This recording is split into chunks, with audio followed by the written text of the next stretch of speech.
Hello friends, welcome to defence matrix. तो जैसा कि हम जानते हैं, इंडिया द्वारा 4.5 जेन और 5th जेन प्लेटफॉर्म पर काम किया जा रहा है और कई क्रूशियल टेक्नोलॉजीज इनके लिए डेवलप करी जा रही हैं। खैर, इन प्लेटफॉर्म्स की जो डेवलपमेंटल टाइमलाइंस हैं वो एक अलग मुद्दा है, उस पर हम चर्चा भी नहीं करने जा रहे। आज के इस वीडियो में हम बात करेंगे उन टेक्नोलॉजीज पर जो इन प्लेटफॉर्म्स के लिए डेवलप करी जा रही हैं और आगे चलकर गेम चेंजर साबित होंगी। तो 2 दिन पहले हमने AMCA पर एक वीडियो बनाया था जहाँ पर हमने बात करी थी कि हमें AMCA के लिए एक सिक्योर्ड डेटा लिंक भी डेवलप करना चाहिए जिसके थ्रू ये दूसरे AMCA फाइटर्स से सिक्योरली कांटेक्ट कर पाएं। तो उस वीडियो में हमने विस्तार से डिस्कस किया था कि कैसे जो रेडियो वेव्स हैं, चाहे ये आपके रडार से आ रही हो, ट्रांसपॉन्डर से आ रही हो, ये आपकी लोकेशन को गिव अवे कर देती हैं, जो कि आपके स्टेल्थ को अल्टीमेटली कॉम्प्रोमाइज करता है। तो इनसे बचने के लिए आप पैसिव सेंसर्स को यूज़ कर सकते हैं, जो कि F-35 के केस में इनका डिस्ट्रीब्यूटेड अपर्चर सिस्टम और इलेक्ट्रो ऑप्टिकल टारगेटिंग सेंसर है। तो बेसिकली ये कैमरास हैं जो कि एनर्जी सोर्स को लोकेट करते हैं। तो क्योंकि यहाँ पर कोई भी रेडिएशन छोड़ी नहीं जा रही बल्कि जो रेडिएशन आ रही है उनको देखा जा रहा है, इसकी वजह से इसका डिटेक्शन नामुमकिन होता है। और ये इवन स्टेल्थ प्लेटफॉर्म्स को भी लोकेट कर सकते हैं, क्योंकि IR सिग्नेचर को सप्रेस कर पाना बहुत ही ज़्यादा मुश्किल होता है। साथ ही साथ क्योंकि ये कोई इलेक्ट्रोमैग्नेटिक सिग्नल एमिट नहीं कर रहे हैं, इसलिए इनको जैम भी नहीं किया जा सकता। तो ये पैसिव सेंसर्स ओल्ड स्कूल भी हैं और मॉडर्न एरा में इफेक्टिव भी साबित हो रहे हैं। इसलिए स्टेल्थ प्लेटफॉर्म्स में इनको प्रोमिनेंटली इस्तेमाल किया जा रहा है और इनको एज अ फ्यूचर भी देखा जा रहा है।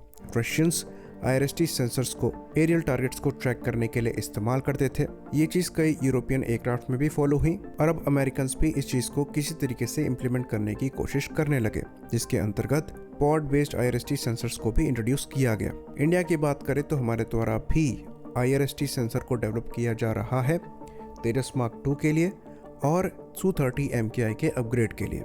इवन AMCA में भी इनको इंटीग्रेट किया जाएगा, पर बेसिकली ये जो सेंसर्स हैं ये एरियल टारगेट डिटेक्शन के लिए ही इस्तेमाल किए जाते हैं। बाकी सरफेस टारगेट डिटेक्शन के लिए और वेपन्स को गाइड करने के लिए टारगेटिंग पॉड्स को इस्तेमाल किया जाता है, जो कि एक पायलॉन में लग जाते हैं। ये पॉड बेस्ड सिस्टम है जिसमें आपके IR-TV कैमरास भी होते हैं, लेजर डेजिग्नेटर और लेजर रेंज फाइंडर इंक्लूडेड होता है। लेकिन जब बात स्टेल्थ प्लेटफॉर्म्स की आती है, जिनमें इवन वेपन्स को भी इंटरनल वेपन बे में कैरी किया जाता है ताकि वेपन्स की वजह से भी जो रडार क्रॉस सेक्शन है वो ना बढ़ जाए, उनमें आप इन टारगेटिंग सेंसर्स को कैसे इंटीग्रेट करेंगे? तो इसका जो सॉल्यूशन है ये F-35 के केस में EOTS के रूप में है, जिसको इलेक्ट्रो ऑप्टिकल टारगेटिंग सेंसर कहा जाता है। ये एयरक्राफ्ट की नोज के जस्ट नीचे लगा हुआ है और यहाँ पर वो सारे सेंसर्स और कैमरास हैं जो कि आपके टारगेटिंग सेंसर में लगे होते हैं। साथ में जो शेप यहाँ पर इम्प्लीमेंट करी गई है वो एयरक्राफ्ट के RCS को इंक्रीज नहीं करती है। तो इनको एयरक्राफ्ट की नोज के जस्ट नीचे इसलिए लगाया गया है क्योंकि इस जगह पर जो एयरक्राफ्ट का फ्रंटल RCS है वो नहीं बढ़ता। साथ ही साथ ये एक ऐसा सेंसर है जिसमें फॉरवर्ड लुकिंग इंफ्रारेड और infrared search and track system को कंबाइन किया गया है। तो यहाँ पर आपको एडिशनल IRST सेंसर कैरी करने की जरूरत नहीं है। ऐसा सिमिलर सेंसर आपको J-20 फाइटर में भी दिखाई देगा। तो ये एक क्लेवर डिजाइन है जो कि आपकी 2 प्रॉब्लम्स को सॉर्ट करता है।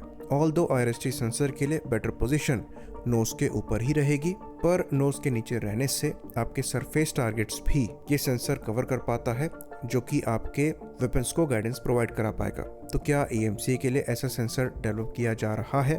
तो अभी तक जो एविडेंस मिले हैं वो IRST सेंसर के ही मिले हैं, पर 2022 में एक टेंडर रिलीज किया गया था एक IR सेंसर की टेस्टिंग के लिए, जो कि हमारे टेस्ट पैड हॉकर 800 से करनी थी। ये एयरक्राफ्ट वही है जिससे विरूपाक्ष रडार को टेस्ट किया जा रहा है और उत्तम रडार को टेस्ट किया जा रहा था।